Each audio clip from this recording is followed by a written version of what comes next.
আসসালামু আলাইকুম। কেমন আছেন সবাই? আশা করি ভালো আছেন। স্বাধীনতার পর বাংলাদেশে ১২টি জাতীয় সংসদ নির্বাচন অনুষ্ঠিত হয়। বাংলাদেশের ১২টি জাতীয় সংসদ নির্বাচনের মধ্যেই কোনো না কোনো বিতর্ক ছিল। এমনকি বঙ্গবন্ধু শেখ মুজিবুর রহমানের শাসনামলে ১৯৭৩ সালের প্রথম জাতীয় সংসদ নির্বাচনও এবং ১৯৬৯ সালে জিয়াউর রহমানের আমলে অনুষ্ঠিত দ্বিতীয় সংসদ নির্বাচনও এ বিতর্কের ঊর্ধ্বে ছিল না। বাংলাদেশে জাতীয় সংসদ নির্বাচন অনুষ্ঠিত হয় মোট ১২টি। এর মধ্যে নির্দলীয় তত্ত্বাবধায়ক সরকারের অধীনে ৪টি আর বাকি ৮টি অনুষ্ঠিত হয় দলীয় সামরিক শাসনের অধীনে। এসব নির্বাচনের পর আওয়ামী লীগ ৬বার, বিএনপি ৪বার ও জাতীয় পার্টি ২বার সরকার গঠন করে। অধিকাংশ নির্বাচনের পরই অভিযোগ উঠেছে জালিয়াতি, কারচুপি আর অনিয়মের। ১৯৭৩ সালে প্রথম জাতীয় সংসদ নির্বাচন, তখন আওয়ামী লীগ বিপুল সংখ্যক আসনে জয়লাভ করে। তখন কারচুপির অভিযোগ আনে বিরোধী দল। এ দল সংসদের মেয়াদ ছিল ২ বছর ৬ মাস। জিয়াউর রহমানের নেতৃত্বাধীন দল ক্ষমতায় আসে ১৯৬৯ সালে দ্বিতীয় জাতীয় সংসদ নির্বাচনের মধ্য দিয়ে। সেখানে ব্যাপক কারচুপির অভিযোগ আনে আওয়ামী লীগ সহ বিরোধী দলগুলো। মোট ২৯টি রাজনৈতিক দল এর নির্বাচনে অংশ নেয়। এ সংসদের মেয়াদ ছিল ৩ বছর। ১৯৮৬ সালে অনুষ্ঠিত হয় তৃতীয় জাতীয় সংসদ নির্বাচন। নির্বাচনে জাতীয় পার্টি ১৫৩টি আসন পেয়ে জয়লাভ করে। বিএনপি এ নির্বাচন বর্জন করলেও অংশ নেয় আওয়ামী লীগ সহ অন্যান্য দল। আওয়ামী লীগ ৭৬টি আসন পেয়ে সংসদে বিরোধী দলের ভূমিকা পালন করে। এ নির্বাচনেও কারচুপির অভিযোগ বাইরে যায়নি। এ সংসদের মেয়াদ ছিল ১৭ মাস। ১৯৮৮ সালে অনুষ্ঠিত হয় বাংলাদেশের চতুর্থ জাতীয় সংসদ নির্বাচন। আওয়ামী লীগ ও বিএনপি সহ অধিকাংশ রাজনৈতিক দল এ নির্বাচনে অংশ না নেওয়ায় ব্যাপকভাবে বিতর্কিত ছিল এ নির্বাচন। সরকার গঠন করে। জাতীয় পার্টি এ সরকারের মেয়াদ ছিল ২ বছর ৭ মাস।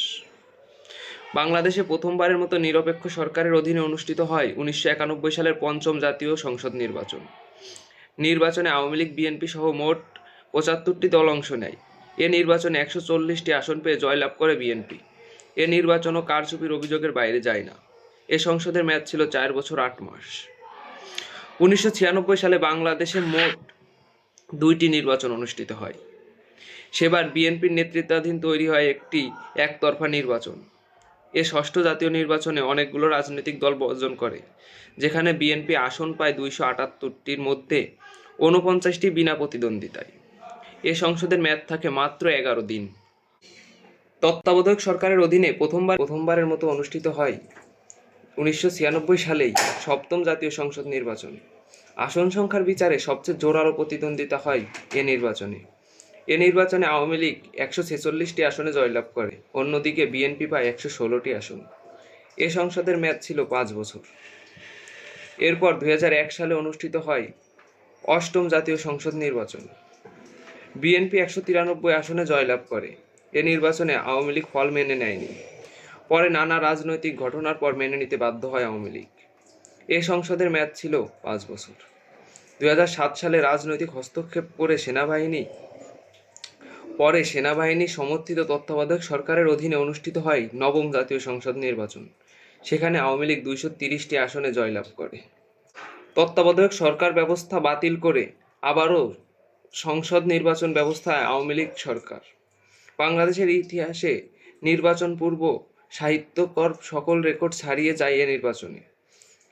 ২০১৩ সালের তফসিল ঘোষণার শুরু থেকে ভোটের আগের দিন পর্যন্ত নিহত হয় ১২৩ জন, আর ভোটের দিন নিহত হয় ১৯ জন।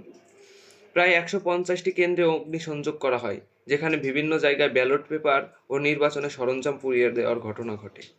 এ নির্বাচনে আওয়ামী লীগ প্রাপ্ত আসন ২৩৪টি এবং এর মধ্যে ১৫৩টি বিনা প্রতিদ্বন্দ্বিতায়। বিরোধী দল সহ অন্যান্যরা একতরফা নির্বাচন বলে আখ্যা দেয়।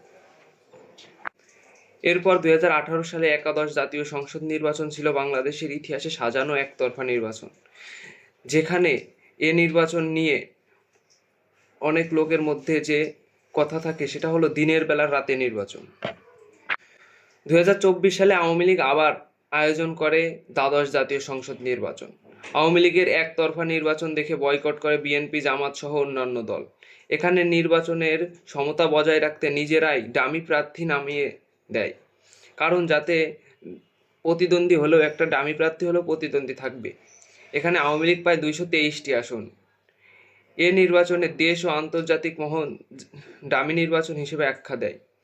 5ই আগস্ট যার শেষ হয়। এখন অন্তর্বর্তীকালীন সরকারের মাধ্যমে কেমন হবে ত্রয়োদশ সংসদ নির্বাচন? একই থাকবে ধারা নাকি পরিবর্তন আসবে বাংলাদেশের নির্বাচনে? এগুলো জানতে আমাদের সাথেই থাকুন, লাইক এবং কমেন্ট করে এবং চ্যানেলটিকে সাবস্ক্রাইব করুন।